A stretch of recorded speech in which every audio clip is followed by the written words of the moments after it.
राधे राधे भक्तों, हमारे चैनल पर आपका स्वागत है। वीडियो को अंत तक अवश्य सुने। जब एक लड़की ने गुरुजी से कहा कि दोस्त या घर वाले कुछ बोल देते हैं तो मन से वो बात नहीं निकाल पाती हूँ, इस बात पर प्रेमानंद जी महाराज ने क्या कहा सुनाए। राधा वल्लभ श्री हरिवंश महाराज जी मैं नाम जप तो करती हूँ, परंतु कोई समस्या आ जाए या कुछ बुरा हो जाए तब भी नाम जप पे भरोसा तो रखती हूँ। पर अगर कोई घर वाले या दोस्त कुछ कह देते हैं तो मन में वही बात अटक जाती है। दोस्त तो दूर की बात है, घर वालों की बातों का क्या करूँ। नाम जप में कारण बाधा भी उत्पन्न होती है। महाराज जी देखो, जब तक विवेक जागृत नहीं होता तब तक ये फसाव बने रहते हैं।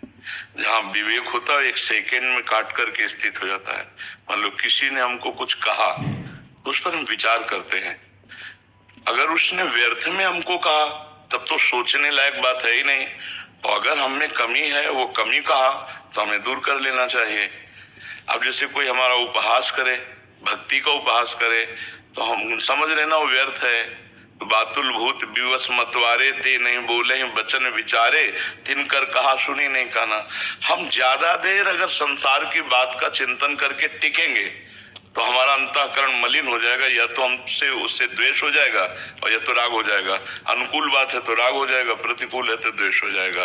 राग द्वेष दोनों भगवान के मार्ग में बाधक है। इसलिए विवेक का प्रयोग करो ना।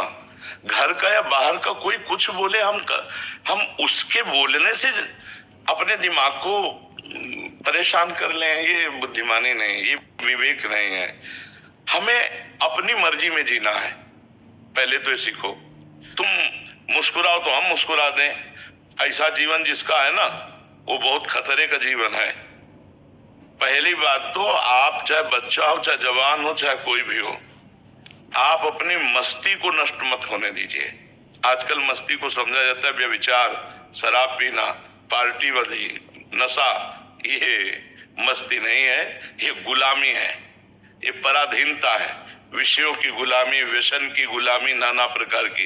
अपनी मस्ती भगवान है। अपने भगवान का चिंतन करते हुए मस्त है। तुम गाली दो, तुम प्रशंसा करो, ये तुम्हारा दिमाग है। जब हमारे विषय में कोई बात करे घर या बाहर का, तो बहुत विवेक से चिंतन करना चाहिए। ये व्यक्ति ऐसा बोला, चाहे घर का या बाहर का, क्या मेरे में कमी है? अगर हम ढूंढते हैं तब तो भगवान कृपा करके उनकी तरफ से हमें सावधान कर रहे हैं। यदि नहीं है तो फिर वो बोलता रहे पागल जैसा, हमें उसकी बात नहीं सुननी है। अपने लग गए राधा राधा राधा राधा। अगर ऐसी प्रवीणता नहीं रखोगे तो दिन भर विक्षेप पड़ता रहेगा। कोई कहे ना कहे, 10 साल पहले की बात सोचवा के मन विक्षेप करवा देगा। 10 साल पहले वो हमको स्कूल में ऐसा बोला था, अब वो परेशान करवा देगा, अभी वर्तमान में परेशान करा देगा। तो हम विवेक के द्वारा मन को और बुद्धि को तौले, जो कमियां हो उनको निकाले, और बिना कमी के संसार यदि हमें कह रहा है तो हमें उसकी चिंता नहीं करनी, चाहे घर का हो, चाहे पड़ोस का हो, चाहे देश का हो। किसका प्रश्न था, समझ पा रहे आप? नहीं तो आप परेशान हो जाएंगे, आप परेशान हो जाएंगे। परेशान नहीं होना। सबसे पहली साधना संतुष्टा एन केनवा। हर परिस्थिति में मुझे अपना दिमाग बचाना है। अगर हम ऐसे डिस्टर्ब होते गए तो धीरे धीरे कोई ऐसी बड़ी बात आ जाएगी जो डिप्रेशन में पहुंचा देगी। हमें काटना सीखना है, हर बात को काट के मस्त एकदम राधा राधा राधा। नहीं, अगर ये सब लोग खिलाफ हैं तो क्या होगा? भगवान है ना, प्रभु है ना, वो मंगले करेंगे। कोई कुछ बाल बांका नहीं कर सकता। हम गलत नहीं होने चाहिए। अगर गलत है और हमें कोई गलत कहता है तो धन्यवाद, आपने हमें सावधान किया, आगे से हम सावधानी पूर्वक चलेंगे, गलती नहीं होगी। गलत नहीं है तो आप बोलते रहो, आपका दिमाग है, हम अपनी मस्ती में राधा राधा राधा राधा। अगर ऐसे चलोगी तो पार पा जाओगी, नहीं तो संसार सपोर्ट करे, असंभव नहीं सपोर्ट करेगा। एक आदमी बूढ़ा और जवान, उसका बेटा, वो घोड़ा लेके जा रहा था। तो बेटे ने कहा, पिताजी तुम बैठ जाओ, हम नीचे चल रहे हैं, क्योंकि आप बूढ़े हो, पिता हो। बैठ गए।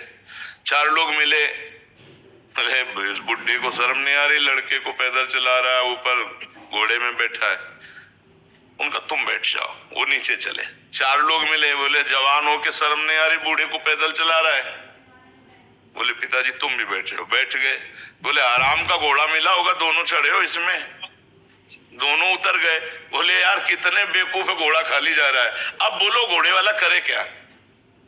घोड़े वाला क्या करे? सिंगल में तो परेशानी, डबल में तो परेशानी, नहीं बैठ रहा तो लोग ट्रांट मार रहे। लोग तो कहेंगे, हमको लोगों के चक्कर में नहीं पड़ना, हमें अपनी मस्ती में रहना है। अगर हम लोगों के चक्कर में पड़ेंगे तो फिर ना तो भजन हो पाएगा और ना हम चैन से रह पाएंगे। किसी भी तरह से चलो आप, किसी भी तरह से, समाज का कार्य है डिस्टर्ब करना, माया का कार्य है डिस्टर्ब करना। अपने को संभलना है, अपने को सावधान, अपने से कोई गलती नहीं होनी चाहिए, फिर दूसरों की बातों पर हम ध्यान ना दें। क्यों?